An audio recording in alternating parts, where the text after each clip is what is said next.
Good morning विद्यार्थी मित्रों, केम छो? रोजનું રોજ તૈયાર કરતા રહો છો ને? જો હવે આજે નવા લેક્ચરમાં આપણે વિદ્યુત ઉર્જા અને વિદ્યુત પાવરની વાતો કરવાની છે. 11મા ધોરણમાં આપણે યાંત્રિક પાવર, કાર્ય ભાગ્યા સમય, એના ઉપરથી યાંત્રિક પાવરની વાતો કરેલી. આજે આપણે વિદ્યુત પાવરની વાત કરવી છે મિત્રો. વિદ્યુત ઉર્જા તો ઉર્જાની પણ વાતો પ્રકરણ નંબર 2માં આપણે એ કરેલી. અનંત અંતરેથી એકમ ધન વિદ્યુત બહારને વિદ્યુત ક્ષેત્રમાં કોઈ આપેલા પી બિંદુએ લાવીએ તો ક્ષેત્રની વિરુદ્ધમાં કરવું પડતું કાર્ય તે બિંદુ આગળના વિદ્યુત સ્થિતિમાન જેટલું આપણે લેતા હતા. અને આપણે કરેલું કાર્ય વિદ્યુત ભારની સ્થિતિ ઉર્જા સ્વરૂપે સંગ્રહિત થાય. જો ક્યુ વિદ્યુત ભારને લાવીએ તો કરવું પડતું કાર્ય ડબલ્યુ બરાબર વીક્યુ. ક્યુ વિદ્યુત ભારને લાવવા માટે કરવું પડતું કાર્ય ડબલ્યુ બરાબર વીક્યુ. અને આ કાર્ય જેટલી ઉર્જા સ્થિતિ ઉર્જા સ્વરૂપે સંગ્રહિત થાય. એટલે આપણે યાદ કરો કે ભાઈ ક્યુ વિદ્યુત ભારની સ્થિતિ ઉર્જા યુ બરાબર વીક્યુ, કારણ કે ડબલ્યુ બરાબર વીક્યુ પર કરેલું કાર્ય સ્થિતિ ઉર્જા સ્વરૂપે સંગ્રહિત થાય તો એ કાર્યની જગ્યાએ આપણે યુ લખી શકીએ. આ તમે જાણો છો. ચલો હવે આપણે અહીંયા આજે આપણા તારમાં વિદ્યુત પ્રવાહ વહેતો હોય એ ઉપરની વાત કરીએ. ધારો કે મારી પાસે આવું કોઈ વાહક તાર છે. ધારો કે આપણી પાસે આવો તાર છે. સગવડતા માટે તારના આ છેડાની એ છેડો કહીએ, આ છેડાની બી છેડો કહીએ. ધારો કે તારનો પ્રવાહ આ દિશામાં જઈ રહ્યો છે. પ્રવાહ એથી બી તરફ જઈ રહ્યો છે. પ્રવાહ એથી બી તરફ જાય છે. હંમેશા વહન ઊંચાથી નીચા તરફ થાય. ઊંચી સ્થિતિ ઉર્જામાંથી નીચી સ્થિતિ ઉર્જા તરફ જાતે જાય. પણ નીચેથી ઊંચે લઈ જવું હોય તો આપણે મહેનત કરવી પડે. જો પ્રવાહ આમથી આમ જતો હોય તો એ છેડા વિદ્યુત સ્થિતિમાં જેને આપણે એ છેડા આગળનું વિદ્યુત સ્થિતિમાન લેવીએ. જો કોઈને આવું લખાવું બી અને બી છેડા આગળનું વિદ્યુત સ્થિતિમાં ધારો કે પીવી છે તો જો એ છેડા આગળનું વિદ્યુત સ્થિતિમાન લઈએ, બી છેડા આગળનું વિદ્યુત સ્થિતિમાન લઈએ. જો પ્રવાહ આમથી આમ જતો હોય તો આ છેડો ઊંચા સ્થિતિમાન હશે, આ નીચા સ્થિતિમાન હશે. માટે અહીં એ છેડાનું વિદ્યુત સ્થિતિમાન બી છેડાના વિદ્યુત સ્થિતિમાન કરતો ઊંચું હશે મિત્રો. લપસણી ખાતા હોઈએ તો લપસણીમાં હંમેશા ઊંચા છેડાથી નીચા છેડા તરફ સરકીને આપણે આમ જતા હોઈએ છીએ. માટે જે દિશામાં સરકીને જઈએ તો એ દિશામાં એ બાજુના સામેના છેડાનું નીચું હોય, ઊંચાઈ ઓછી એટલે સ્થિતિ ઉર્જા ઓછી હોય. આ બાજુના છેડાની સ્થિતિ ઉર્જા વધુ હોય. અથવા એ ઊંચા સ્થિતિમાને કહેવાય, પેલું નીચા સ્થિતિમાન. આપણે પ્રવાહ આમ જતો લીધો માટે એનું સ્થિતિમાન ઊંચું કહેવાય, બીનું નીચું, તો પ્રવાહ જઈ શકે. રાઈટ. માટે જો આ બે છેડા વચ્ચે એ અને બી વચ્ચેનો વિદ્યુત સ્થિતિમાનનો તફાવત, ધારો કે હું તફાવતને બી જો એ બી વચ્ચેનો વિદ્યુત સ્થિતિમાનનો તફાવત વી હોય તો જો તમે VA માઇનસ VB લખો મિત્રો. તો જો આપણું એનું ઊંચું છે, બીનું નીચું, એટલે આ મોટું, આ નાનું. તો મોટામાંથી નાનું બાદ કરો તો જવાબ કેટલો? અને આપણે આ તફાવતને લીધું તો V ધન. પણ જો કોઈ આવું લખે મિત્રો VB માઇનસ VB, તો જો VA મોટો છે, VB નાનો છે, તો નાનામાંથી મોટું બાદ કરો. તો નાનામાંથી મોટું બાદ કરેલું ના, તો આ બંને વચ્ચેનો વિદ્યુત સ્થિતિમાનનો તફાવત, જેને મેં V કીધું તો V તમારે ઋણ લેવાનું. તો આ રીતે જો VA માઇનસ VB હોય તો તફાવત પ્લસ V લખવાનું, VB માઇનસ VA હોય તો તફાવત માઇનસ V લખવાનું. હવે આપણે આ પ્રવાહની થોડી વાત કરીએ. ધારો કે આપણા તારમાં ડેલ્ટા ટી સમયમાં A થી B આગળ જતો, A થી B તરફ વહેતો વિદ્યુત ભાર ડેલ્ટા ટી છે. હવે અહીંથી અહીંયા ડેલ્ટા ટી સમયમાં ડેલ્ટા ક્યુ જેટલો વિદ્યુત ભાર એ છેડેથી બી છેડે જઈ રહ્યો છે, ડેલ્ટા ક્યુ છે. તેથી જો પ્રવાહ લેવો હોય તો આપણે પ્રવાહનું સૂત્ર યાદ કરો. I બરાબર વહેતો વિદ્યુત ભાર ભાગ્યા સમય.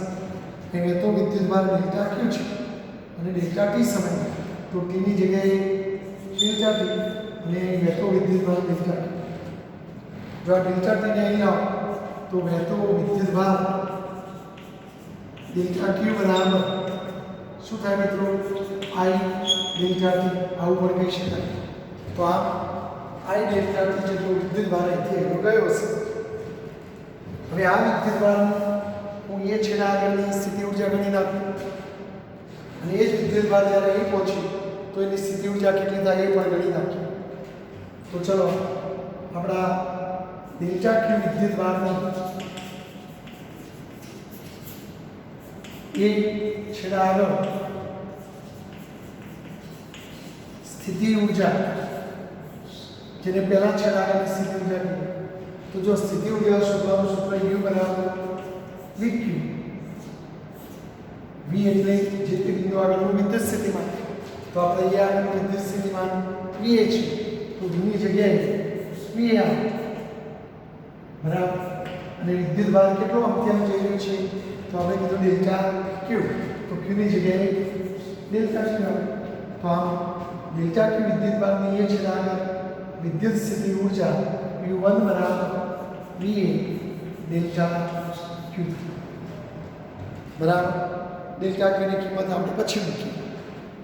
એ જ રીતે બી બિંદુ આગળ સ્થિતિ ઊર્જા કેટલી થાય મિત્રો? તો જો એ સ્થિતિ ઊર્જાને બીજા છેડા આગળ નથી, તો બીજા છેડા આગળ એ જ વિદ્યુત ભાર આવ્યો, એટલે વિદ્યુત ભારની જગ્યાએ એ નહીં, પણ બીજા છેડા આગળનું વિદ્યુત સ્થિતિમાન VB છે, પણ VB આવી જાય. તો VB ડેલ્ટા ક્યુ. તો આ બી છેડા આગળનું ડેલ્ટા ક્યુ વિદ્યુત ભારની સ્થિતિ ઊર્જા આટલી થશે. તો જો સ્થિતિ ઊર્જા બદલાઈ ગઈ તો સ્થિતિ ઊર્જામાં થતો ફેરફાર શોધી કાઢીએ. તેથી A થી B આગળ જતો સ્થિતિ ઊર્જામાં થતો ફેરફાર ડેલ્ટા U. તો જો અંતિમ સ્થિતિ ઊર્જા ઓછા પ્રારંભિક સ્થિતિ ઊર્જા, તો જો કિંમતો U2 ની જગ્યાએ શું લખું? VB ડેલ્ટા ક્યુ માઇનસ U1 ની જગ્યાએ શું લખીએ? VA ડેલ્ટા ક્યુ. જો ડેલ્ટા ક્યુ સામાન્ય નીકળે તો કૌંસમાં વધશે VB minus VA into delta ક્યુ. પરંતુ VB માઇનસ VA એટલે બે છેડા વચ્ચેનો વિદ્યુત સ્થિતિમાનનો તફાવત, અને VB માઇનસ VA બરાબર શું કહેવાય? માઇનસ. તો આની જગ્યાએ હું લખું માઇનસ ડેલ્ટા ક્યુ. અને જો ડેલ્ટા ક્યુની કિંમત મૂકવી હોય તો ડેલ્ટા ક્યુ બરાબર I ડેલ્ટા ક્યુ. તો આની જગ્યાએ લખાય I ડેલ્ટા ક્યુ. તો જો અહીં માઇનસ ચિહ્ન આવ્યું છે, અને આ માઇનસ ચિહ્ન આવ્યું એટલે ઘટાડો માઇનસ એ ઘટાડાનો મતલબ તો આટલી ઉર્જા ઘટી કહેવાય, અને જો આ ઋણ છે એટલે 0થી નાનું કહેવાય મિત્રો. તો આમ સ્થિતિ ઉર્જામાં આટલો ઘટાડો થાય. જેમ આપણે ઊંચી જગ્યાએ હોઈએ તો સ્થિતિ ઉર્જા mgh વધુ હોય, નીચી જગ્યાએ જઈએ તો સ્થિતિ ઉર્જા ઊંચાઈ ઘટવાથી ઘટે, તો એ વધુ હતી ને ઓછી થઈ, તો અહીંથી અહીંયા જઈએ તો સ્થિતિ ઉર્જામાં કંઈક ઘટાડો થાય. તો આ રીતે સ્થિતિ ઉર્જામાં આટલો ઘટાડો થયો કે હવે આપણે સ્થિતિ ઉર્જા ઘટતી હોય તો ખરેખર ગતિ ઉર્જા વધવી જોઈએ. તો આપણે જો ઉર્જા સંરક્ષણનો નિયમ વાપરીએ તો અગિયારમાં ઉર્જા સંરક્ષણના નિયમ પરથી યાદ કરો, સ્થિતિ ઉર્જામાં થતો ફેરફાર અને ગતિ ઉર્જામાં થતો ફેરફારનો સરવાળો શૂન્ય. સ્થિતિ ઉર્જા ઘટતી હોય તો ગતિ ઉર્જા વધતી હોય, પણ એ ઘટાડો વધારો એવી રીતે થાય કે એક જેટલી ઘટે એટલી જ બીજી વધે, તો એક પ્લસ હોય ને એક માઇનસ હોય તો બેનો સરવાળો 0 થાય. આ 11માં હતું. તો ચલો હું ગતિ ઉર્જામાં થતો ફેરફાર સુધી કાઢું. તો આપણને કઈ બાજુ લઈ તો માઇનસ ડેલ્ટા. તો આમ ડેલ્ટા કે બરાબર માઇનસ ડેલ્ટા થાય.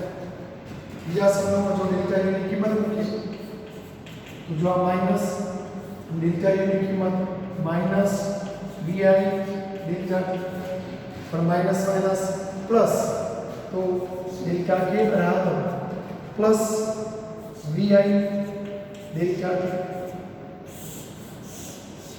તો આમ ગતિ ઉર્જામાં આટલો ખરેખર વધારો થાય. તો આમ જ્યારે ભાગથી બેટરી જોડો, વિદ્યુત ક્ષેત્ર લાગુ પાડો અને વિદ્યુત પ્રવાહને વહેતો કરો, ત્યારે એક છેડેથી તારના બીજા છેડે જ્યારે વિદ્યુત વાળો ગતિ કરીને જાય ત્યારે એની સ્થિતિ ઉર્જા ખરેખર આટલી ઘટે, તો એ જ વિદ્યુત વાળોની ખરેખર ગતિ ઉર્જા આટલી વધવી જોઈએ. પરંતુ આપણે જાણીએ છીએ કે આપણા તારની અંદર વિદ્યુત ભારો ડ્રિફ્ટ વેગ જેટલા અચળ વેગથી ગતિ કરે છે, એટલે ગતિ ઉર્જામાં વધારો નથી થતો. તો એનું કારણ શું મિત્રો? કે જ્યારે તારની અંદરથી આપણો વિદ્યુત ભાર દોડે તો એ વખતે ખરેખર એની ગતિ ઉર્જા ફાસ્ટ થવી જોઈએ. પણ આપણે જાણીએ છીએ કે આપણા તારની અંદર આપણો કણ જ્યારે વિદ્યુત ભારથી ઇલેક્ટ્રોન દોડીને જતો હોય તો રસ્તામાં પેલા આયનો સાથે અથડાઈ જાય છે, અને અથડાઈ જવાના કારણે એની ગતિ ઉર્જા જે ખરેખર વધી હતી એ પાસે ઘટી જાય છે. એટલે ગતિ ઉર્જામાં આપણે કોઈ વધારો થયો કહી શકતા નથી. તો આમ આપણા વાહક તારના બે છેડા વચ્ચે જ્યારે વિદ્યુત ક્ષેત્ર લાગુ પાડીએ, જો આ સુવાહકમાં આપણા વિદ્યુત ભારો મુક્ત ગતિ કરતા હોય તો 100% એમની ગતિ ઉર્જામાં વધારો થયો હોય, પરંતુ આપણા વિદ્યુત ભારો મુક્તપણે ગતિ કરી શકતા નથી. કારણ કે ધાતુમાં જે આયનો લેટિસ બિંદુ ઉપર ગોઠવાયેલા હોય, પરમાણુઓ જે ગોઠવાયેલા હોય, તો આપણો વિદ્યુત ભાર એમની સાથે અથડાય છે, અને એના કારણે એ અથડામણને કારણે એની ગતિ ઉર્જા જે વધેલી હતી એ ઘટી જાય છે.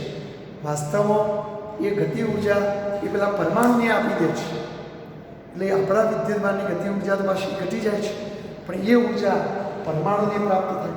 તો મુસાફરી દરમિયાન આપણા ઇલેક્ટ્રોનો આયનો કે પરમાણુ સાથે અથડાય છે, માટે આપણા વિદ્યુત ભારોએ પ્રાપ્ત કરેલી આ ગતિ ઉર્જા એ પરમાણુઓને પ્રાપ્ત થઈ જાય છે, અને એના ફળ સ્વરૂપ પરમાણુની શક્તિમાં વધારો થાય, અને એ પરમાણુ વધારે તાકાતથી દોલનો કરે, અને પરમાણુ વધારે તાકાતથી અંદર દોલન કરે તો આજુબાજુના પરમાણુઓ સાથે પણ એ ટકરાય, અને અંદર પરમાણુઓ અથડાય, અને અથડામણોથી ઉષ્મા ઉર્જા ઉત્પન્ન થાય. એટલે આ ગતિ ઉર્જાનું ઉષ્મા ઉર્જામાં રૂપાંતરણ થાય છે.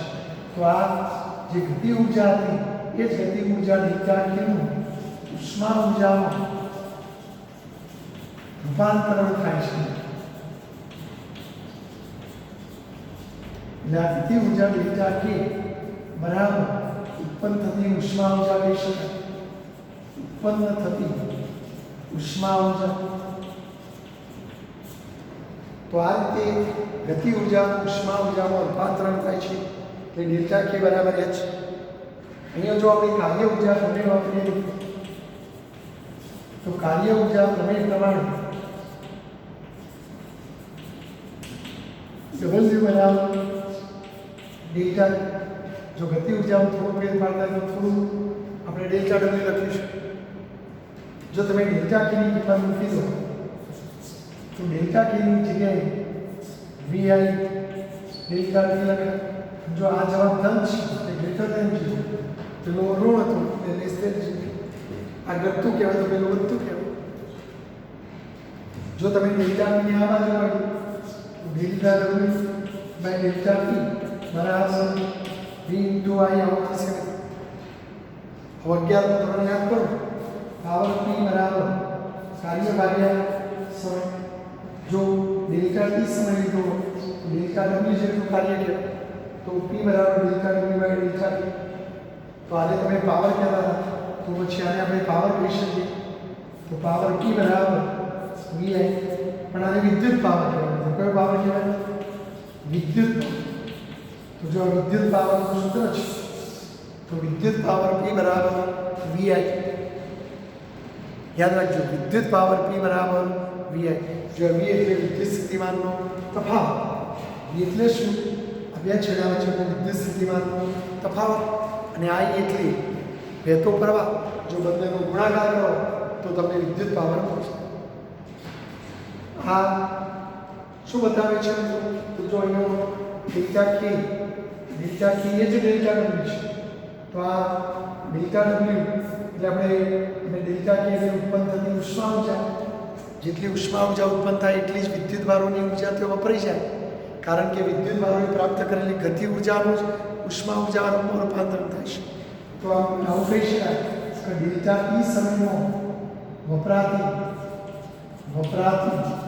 વિદ્યુત ઊર્જા કેટલી? ડેલ્ટા કે જેટલી અથવા ડેલ્ટા ડબલ્યુ જેટલી. અને ડેલ્ટા કે ને મેં ડેલ્ટા ડબલ્યુ કીધું છે. તો આમ ડેલ્ટા ટી સમયમાં વપરાતી વિદ્યુત ઊર્જા ડેલ્ટા ડબલ્યુ. તો મને કહેશો એકમ સમયમાં વપરાતી વિદ્યુત ઊર્જા કેટલી? તો આમ એકમ સમયમાં વપરાતી વિદ્યુત ઊર્જા અને જો કોઈ ઉષ્મા ઊર્જા બોલો તો ઉત્પન્ન થતી ઉષ્મા ઊર્જા એકમ સમયમાં વપરાતી વિદ્યુત ઊર્જા. અને જેટલી વિદ્યુત ઊર્જા વપરાય એટલી જ ઉષ્મા ઊર્જા ઉત્પન્ન થાય. તો જો આપણે શોધી કાઢીએ ડેલ્ટા ટી સમયમાં વપરાતી વિદ્યુત ઊર્જા ડેલ્ટા ડબલ્યુ. તો એકમ સમયમાં વપરાતી વિદ્યુત ઊર્જા કેટલી? Delta W by delta T. અને delta W by delta T તો પાવર પી કહેવાય. માટે સૂત્ર બન્યું પી. તો એનો મતલબ પાવરની વ્યાખ્યા છે મિત્રો. તો જો આપણે વિદ્યુત પાવરની વ્યાખ્યા શું લખવાની કે આપણા વિદ્યુત વાહક તારમાં એકમ સમયમાં વપરાતી વિદ્યુત ઊર્જા વિદ્યુત વાહક તારમાં એકમ સમયમાં વપરાતી વિદ્યુત ઊર્જા અથવા એકમ સમયમાં ઉત્પન્ન થતી ઉષ્મા ઊર્જા ને પાવર કહે છે. તે 11માં બોલતા હતા એકમ સમયમાં થતું કાર્ય બોલતા હતા. તો ત્યાં કાર્યના સંદર્ભમાં પાવરની વ્યાખ્યા. અહીંયા આપણે એકમ સમયમાં વપરાતી વિદ્યુત ઊર્જા એના સંદર્ભમાં છે. તો વાહક તારમાં એકમ સમયમાં વપરાતી વિદ્યુત ઊર્જાને વિદ્યુત પાવર કહેવામાં આવે છે. અને વિદ્યુત પાવરનું સૂત્ર પાવર પી બરાબર વીઆઈ. અહીં જો આપણે આ સૂત્રને અન્ય સ્વરૂપમાં ફેરવી શકીએ. જો ઓહમનો નિયમ વાપરીએ તો વી બરાબર આઈઆર. તો જો તમે વીની કિંમત મૂકી દો મિત્રો તો આઈઆર ઇન્ટુ આઈ અને પાવરનું સૂત્ર આઈ સ્ક્વેર આર. તો એ સંદર્ભમાં પાવર પી બરાબર આઈ સ્ક્વેર. એટલે કોઈ ઓએમઆરની અંદર તમને એમ કે કઈ વાહક તારનો અવરોધ આટલા ઓમ છે એટલે કે આરની કિંમત આપી દેવામાં આવી હોય. તે વાહક તારમાં વહેતો પ્રવાહ આટલો છે એટલે પ્રવાહનું મૂલ્ય આપી દીધું હોય તો આ વાહક તારમાં વપરાતો વિદ્યુત પાવર શોધો. તો તમારા આ કિંમતો આપેલી બધા સૂત્ર વપરાવો. જો તમને કોઈ એમ કે કઈ વાહક તારના બે છેડા વચ્ચે લાગુ પાડેલો વિદ્યુત સ્થિતિમાનનો તફાવત વી આટલા વોલ્ટ છે, એ તારમાં વહેતો પ્રવાહ આટલો છે, તો એ તારમાં વપરાતો વિદ્યુત પાવર શોધો. તો આ સૂત્ર વાપરવાનું. રાઈટ. જો તમે આઈને સૂત્ર કરતા બનાવવાનું તો આઈ બરાબર શું થાય? V upon. માટે જો તમે આઈની કિંમત મૂકો તો પાવર વી બરાબર જો વી અને આઈની જગ્યાએ વી અપોન આર, તો આપણું સૂત્ર કઈ બનશે મિત્રો? વી ગુણ્યા વી એટલે વી સ્ક્વેર અપોન આર. તો જો આ પણ પાવરનું સૂત્ર છે, એટલે કોઈ ઓએમઆરની અંદર અવરોધ અને વીની કિંમત આપેલી હોય અને પાવર શોધવાનું કે તો આ સૂત્ર વાપરવાનું. તો આ પાવરના વિવિધ સૂત્રો છે. અહીં તમે જુઓ કે આ દૂરણ કરતા આયનોને કારણે આપણા વિદ્યુતભારની ઉર્જા વપરાઈ જાય છે. તો આ વિદ્યુતભાર એક છેડેથી બીજે છેડે જાય તો આપણા બેટરીમાંથી વિદ્યુતભારોએ પ્રાપ્ત કરેલી વિદ્યુત ઉર્જાનું ઉષ્મા ઉર્જામાં રૂપાંતરણ થઈ જાય છે. યાની કે વિદ્યુતભારો પોતાની ઉર્જા ગુમાવે છે અને આવી ઉર્જા ગુમાવવાની આ પ્રક્રિયાને લોસ કહેવાય. શું કહેવાય? લોસ.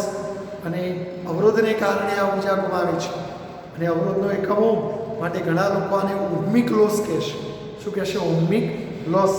બીજા શબ્દોમાં પાવર વ્યય, પાવરનો બગાડ. અને એટલે તો તમે જુઓ મિત્રો, ધોવારણ પાવર સ્ટેશનોમાંથી કે અન્ય કોઈ પાવર સ્ટેશનોમાંથી વિદ્યુત ઉર્જા જ્યારે આપણા શહેરમાં રહેલા સબસ્ટેશનમાં આવતી હોય તો પેલા વાહક તારમાં થઈને આવતી હોય છે. અને વાહક તારના અવરોધોને કારણે કેટલીક વિદ્યુત ઉર્જા રસ્તામાં જે તારમાં ઉષ્મા ઉર્જા સ્વરૂપે લોસ થઈ જતી હોય છે. અને એટલે જીબીવાળા ઇલેક્ટ્રિશિયન ભાઈઓ આપણને કહેતા હોય છે કે કેટલોક પાવર લોસ થાય છે, કેટલોક ઓહમિક લોસ થાય છે. આપણી ઇલેક્ટ્રિક મોટર, આપણા ઘરે ઇલેક્ટ્રિક મોટર હોય એમાંથી પણ તમે વિદ્યુત પ્રવાહ પસાર કરો તો એ વિદ્યુત ઉર્જા બે કામમાં વપરાય.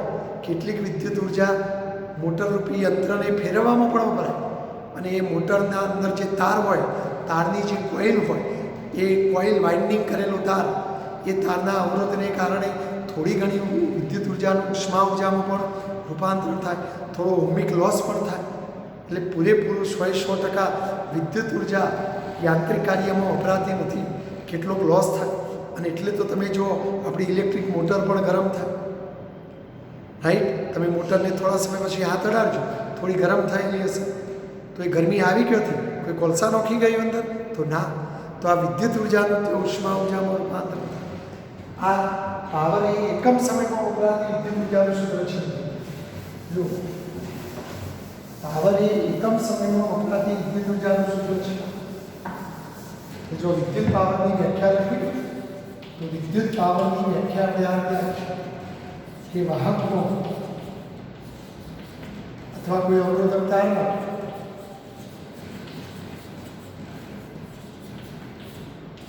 એકમ સમયમાં વપરાતી વિદ્યુત ઉર્જા, અને જો ઉત્પન્ન થતી બોલો તો ઉષ્મા ઉર્જા, ઉત્પન્ન થતી ઉષ્મા ઉર્જા ને વિદ્યુત પાવર પી કહે છે. અને આ વિદ્યુત પાવરનો વિવિધ સૂત્રો, પાવર પી બરાબર વીઆઈ, પાવર પી બરાબર I square R, power P બરાબર વી સ્ક્વેર અપોન આર. તો આ પાવરનું સૂત્ર છે.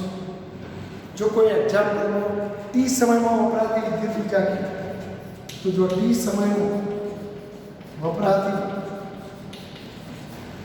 વિદ્યુત ઉર્જા તમને કહેશું તો જો એકમ સમયમાં વપરાતી વિદ્યુત ઉર્જા જે પી, તો ટી સમયમાં વપરાતી વિદ્યુત ઉર્જા કેટલી થાય? પીટી. તો પી ઇન્ટુ ટી થાય. જો કોઈ પીની કિંમત મૂકો તો પીની જગ્યાએ જો વીઆઈ લખો તો વીઆઈ છે. જો કોઈ પીની જગ્યાએ આર લખો તો આઈ સ્ક્વેર આર છે. જો કોઈ પીની જગ્યાએ આર લખો તો V square upon R into T. તો આ ટી સમયમાં વપરાતી વિદ્યુત ઉર્જાનું સૂત્રો છે. અથવા વપરાતી ના બોલો તો ઉત્પન્ન થતી બોલો, તો ઉત્પન્ન થતી બોલીએ તો ઉષ્મા ઉર્જા બોલવાની. ઉત્પન્ન થતી ઉષ્મા ઉર્જા, અને ઉષ્મા માટે હીટ, ગરમી, એટલે આપણે એચ પણ લખી શકીએ. એટલે હેતુલક્ષીની ચોપડીઓમાં આવું આવે મિત્રો, એચ બરાબર વીઆઈટી, એચ બરાબર આઈ સ્ક્વેર આરટી, એચ બરાબર વી સ્ક્વેર અપોન આરટી. અથવા વપરાતી વિદ્યુત ઉર્જા આપેલી ડબલ્યુ લખવી હોય તો એ લખી શકાય. સામાન્ય રીતે આ બધી ગણતરી કરશો તો વપરાતી વિદ્યુત ઉર્જાનો એકમ જૂનો આવે નથી. શામાં આવે? જૂનો. બરાબર. જ્યારે પાવરનો એકમ, જો વીનો એકમ વોલ્ટ, અને વોલ્ટ એટલે જૂલ પર કુલમ, અને આઈનો એકમ યાદ કરો, આઈ બરાબર ક્યુ બાય ટી, કુલમ પર સેકન્ડ. કુલમ ઉડી જાય જૂલ પર સેકન્ડ. તો વિદ્યુત પાવરનો એકમ જૂલ પર સેકન્ડ. પર સેકન્ડે વપરાતી વિદ્યુત ઉર્જાનું એકમ જૂલ. અને જૂલ પર સેકન્ડને વોટ પણ કહેવાય. જેમ્સ વોટની યાદગીરી પાવરનો એકમ યાદ કરો, ટૂંકમાં લખવો હોય તો ડબલ. તો વિદ્યુત પાવરનો એકમ પણ વોટ લઈશું આપણે, બરાબર, અથવા જૂલ પર સેકન્ડ લઈશું. જ્યારે અહીંયા જો આનો એકમ જૂલ પર સેકન્ડ, આનું સેકન્ડ જતું એટલે જૂલ, તો જૂલ થઈ જાય. તો તે સમયમાં વપરાતી વિદ્યુત ઉર્જાનો એકમ જૂલ આવે. દાખલાઓમાં ઉત્પન્ન થતી ઉષ્મા ઉર્જા શોધો, તો ઉષ્મા ઉર્જા કેલરીમાં આવે, તો જૂલમાંથી કેલરીમાં કન્વર્ટ કરવું પડે. તો જૂલ અને કેલરી વચ્ચેનો સંબંધ W બરાબર JH એવું તમે જાણો છો મિત્રો. જો જેને જૂલનો અચળાંક કહેવાય, જેને શું કહેવાય, જૂલનો અચળાંક 4.2 જૂલ પર કેલરી. આમ તો એનું સચોટ મૂલ્ય 4.186 હતું, પણ તમે એનો રાઉન્ડ ફિગર 4.2 લેશો. W એ જૂલ એકમમાં છે, H ઉષ્મા એ કેલરી એકમમાં છે. જો તમે જેને નીચે લાવો તો H બરાબર W/G. તો જો તમારે કેલરીમાં જવાબ લખવો હોય તો જે વડે ભાગી દેવાનો, અને જો જૂલમાં જવાબ લખવો હોય તો જે વડે ગુણી કાઢવાનો કેલરીમાંથી જૂલ. તો આ કેલરી અને જૂલ વચ્ચેનો સંબંધ છે. અને કે જો તમે 1 કેલરી બરાબર 4.2 જૂલ ખાલી. 1 કેલરી બરાબર શું થાય? 4.2 જૂલ. 4.2 જૂલ પર કેલરી. ના 4.2 ની જગ્યાએ, બરાબર છે. તો કેલરી અને જૂલ વચ્ચેનો આ સંબંધ છે. તો આ બધું તમે યાદ રાખજો મિત્રો. ઓકે, તો આ મેં તમને વિદ્યુત ઉર્જા અને પાવરની વાત. આ વિદ્યુત ઉર્જાનો સૂત્રો, આ વિદ્યુત પાવરનો સૂત્રો છે.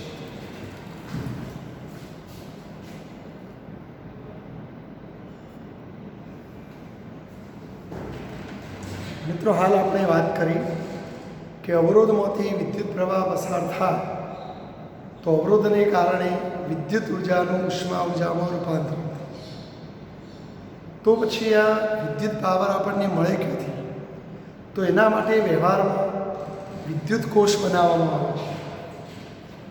વિદ્યુત કોષનું આવું એક પાત્ર હોય, એ પાત્રની અંદર વિદ્યુત દ્રાવણ ભરેલું હોય. આ વિદ્યુત દ્રાવણને બીજા શબ્દોમાં ઇલેક્ટ્રોલાઇટ કહેવાય. શું કહેવાય? ઇલેક્ટ્રો. તો યોગ્ય એક પાત્ર બનાવી, પાત્રમાં યોગ્ય પ્રકારનું વિદ્યુત દ્રાવણ ભરેલું હોય છે. એ દ્રાવણમાં ધાતુના 2 સળિયા ધ્રુવ તરીકે ગોઠવેલા હોય છે.